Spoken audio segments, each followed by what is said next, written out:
আজকে রান্না বসিয়ে দিলাম। দেখো ডাটা দিয়ে হবে মাছ। এই যে মাছ ভাজা হয়ে গেছে। এখানে দেখো মাছের ডিম, এগুলো হচ্ছে আজকে লাঞ্চে হবে। এই আজকে ভিডিওটা করতে আমার ইচ্ছেই করছে না, তাও করলাম। ভালো লাগছে না একদম ভিডিও করতে। সবসময় সব কিছু করতে ভালো লাগে না। চলো মশলাটা দিয়ে দেই। একদমই নর্মালি অল্প মশলা দিয়ে আমি মাছটা করব। এই গরম মশলা খাওয়া ভালো না,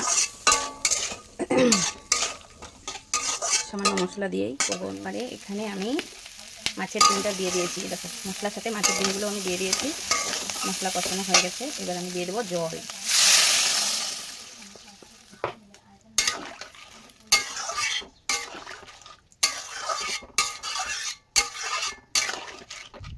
ডাঁটা দিয়ে আলু দিয়ে মাছের ঝোল আর মাছের ডিম।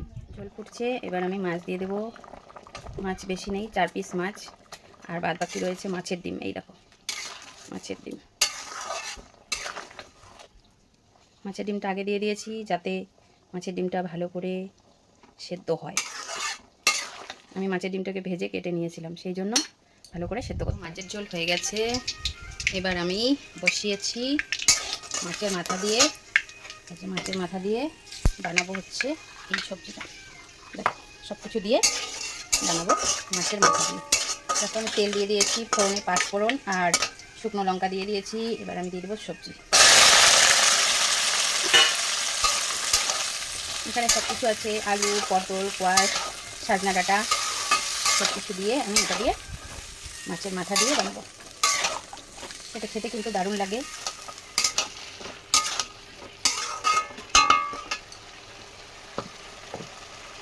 মশলা করে রেখেছিলাম, মশলাটা দিয়ে দিলাম।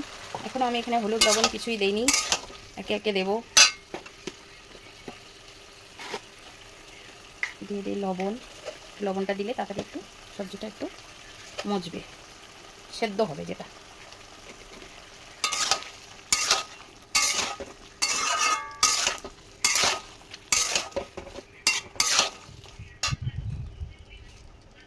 হলুদগুলো একটু বেশি দিতে হয়, কারণ হলুদগুলো খুব একটা ভালো না, সেই জন্য একটু বেশি না দিলে একটু কালার হয় না।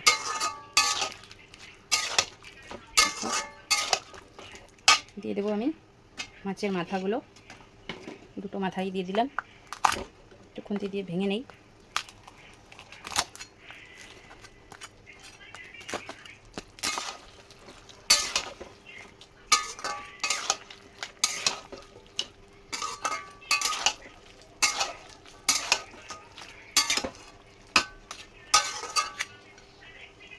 ঢেকে দিয়েছিলাম, এবার ঢাকা তুলে দেখি সবজিটার কালার কেমন হয়েছে।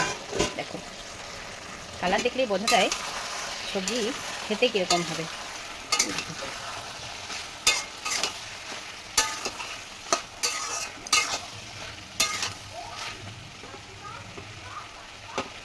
কড়াইটা রিক্স হয়ে যাচ্ছে, মনে হচ্ছে পাল্টি খেয়ে যাবে।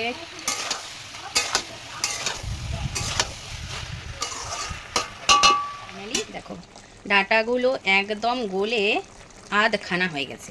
কিছু করার নেই, যেহেতু সবজি সিদ্ধ করতে করতে ডাঁটাগুলো গলে একদম শেষ হয়ে গেছে।